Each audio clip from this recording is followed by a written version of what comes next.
Kalau teman-teman punya sakit asam urat dan sudah sangat menyiksa, maka teman-teman harus tonton video ini sampai selesai ya.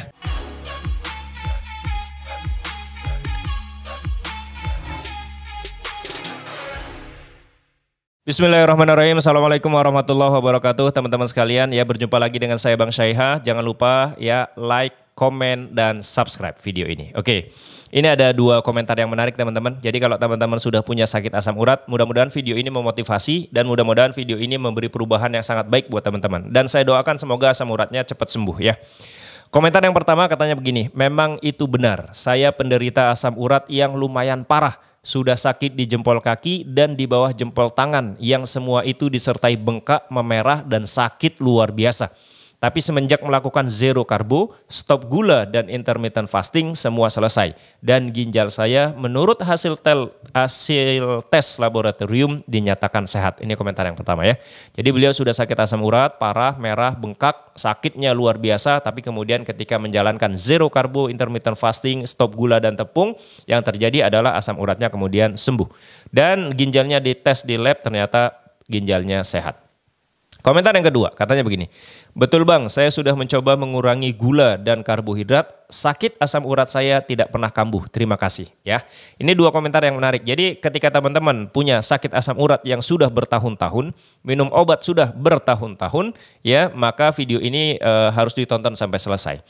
Saya akan bahas tentang begini ya, asam urat itu sebenarnya purin ya, purin itu sebenarnya bukan sumber masalahnya. Ini yang pertama yang saya sampaikan. Sumber masalahnya itu bukan di purin. Kenapa?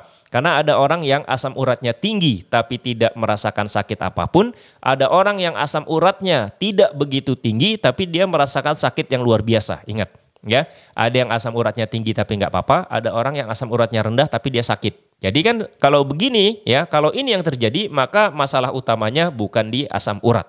Oke, paham ya maksudnya ya. Nah, kalau misalkan masalah utamanya bukan asam urat, berarti apa Bang? Gitu ya. Masalah utamanya ya, kenapa kita bisa sakit asam urat adalah di peradangan. Saya sering bilang tuh, peradangan. Jadi hampir semua masalah degeneratif atau sindrom metabolik itu adalah karena peradangan yang sangat banyak terjadi di tubuh kita. Nah, peradangan ini terjadi di persendian teman-teman ya. Peradangan ini terjadi di persendian, lalu kemudian ketika peradangan ini terjadi, kan tubuh kita harus merespon. Oh ada peradangan di sana, oh ada kebakaran di sana, yuk datang sana kita beresin, gitulah kira-kira ya. Kemudian purin datang ke sana, ya purin datang ke sana sebenarnya untuk menghentikan peradangan, memadamkan kebakaran, ya kemudian purin datang ke sana. Masalahnya adalah peradangan itu ya bukannya makin mati, tapi kemudian makin membesar, ya. Kenapa membesar? Karena selama ini kita masih banyak makan karbo, masih banyak makan gula, masih banyak makan tepung, ya. Makannya itu banyak ya. Kenapa saya bilang banyak? Kan kebiasaan orang Indonesia makan itu harus 3 kali sehari kan. Makan 3 kali sehari, dalam satu piring itu ada nasi dan lauk pauk. Dan nasi selalu jumlahnya pasti paling banyak dibandingkan ikannya ya kan. Nah kemudian karena itu dilakukan 3 kali sehari makannya seperti itu. Ada cemilan lagi ya, cemilannya juga yang manis-manis ya kan. Kalaupun tidak yang manis-manis tapi tinggi karbo ya sama aja. Akhirnya peradangan yang terjadi di persendian tadi semakin besar. Jadi itu ibarat kayak gini loh ya. Analoginya tuh ada kebakaran kecil. Lalu ada pemadam kebakaran datang. Wah ada kebakaran nih. Datang pemadam kebakaran. Pemadam kebakaran ini purin ya. Kebakaran ini adalah peradangan. Datang nih gitu ya. Baru mau dimatiin tiba-tiba ada yang nyiram bensin ke sini. Bensin itu adalah karbo, gula, tepung. Sehingga kemudian baru mau disiram apinya makin membesar karena disiram bensin. Wah ini kayaknya nggak cukup satu mobil pemadam nih. Datang lagi pemadam, datang lagi terus. Akhirnya bertumpuklah di sini pemadam kebakaran banyak sekali. Lalu kemudian kebakarannya ini selalu besar. Kenapa? Karena ada kita masukin karbo, gula, tepung terus setiap hari. Sehingga nggak habis-habis. Lalu kemudian karena seperti itu muncullah sakit akhirnya di persendian. Nah di persendian sakit kemudian ketika dicek, oh ternyata di sini banyak purin. Purin tadi kan pemadam kebakaran ya. Kenapa banyak? Karena ininya makin besar terus. Jadi butuh purin lebih banyak untuk memperbaiki ini. Cuma kan diperiksa ternyata, oh yang bikin sakit nih ininya nih apa purinnya. Ya sama kayak tadi nih. Kalau misalkan di sini ada kebakaran makin besar ya, mobil pemadamnya panjang, orang yang di ujung sini nih ya, yang di ujung sini itu tuh akan berpikir bahwa oh jalanan macet nih gara-gara mobil pemadamnya numpuk banyak banget. Lalu yang disalahin mobil pemadam kebakarannya. Padahal dia nggak ngelihat nih dari ujung sini bahwa di sini ada api yang harus dimatikan. Lalu kemudian menyalahkan pemadam kebakarannya. Nah kira-kira analoginya seperti itu. Purin itu ya teman-teman bisa aja googling lah kalau nggak percaya. Purin itu adalah antioksidan alami di dalam tubuh yang memang gunanya adalah untuk ya tadi memperbaiki peradangan, memblok radikal bebas sehingga tubuh kita nggak sakit gitu ya. Nah, jadi sebenarnya kalau teman-teman yang sudah sakit asam urat ya, maka yang harus dilakukan adalah sebenarnya kan mematikan kebakarannya, mematikan peradangannya. Nah, bagaimana mematikan peradangannya? Mematikan peradangannya itu adalah dengan apa? 1, hindari karbo, 2, hindari gula, 3, hindari tepung. Ya, lakukan ini ya, hindari karbo, hindari gula, hindari tepung. Ya, nah hindari karbo yang pertama. Berarti nggak makan nasi bang? Iya, tidak makan nasi dan tidak makan pengganti nasinya. Ya, jangan berpikir bahwa oh nggak makan nasi ya udah aku makan singkong. Sama aja, singkong itu karbohidrat juga walaupun indeks glikemiknya lebih rendah daripada nasi. Ya, bang aku nggak bisa nih kalau nggak makan nasi. Ya sudah berarti sekarang porsinya dikurangin menjadi sangat-sangat sedikit. Oke, jadi kalau memang belum bisa menghindari nasi total maka kurangi menjadi porsinya itu sangat-sangat minim. Nah itu yang pertama karbo ya. Yang kedua gula. Nah kalau gula saya tidak ada toleransi, kalau bisa stop gulanya ya. Stop total gulanya.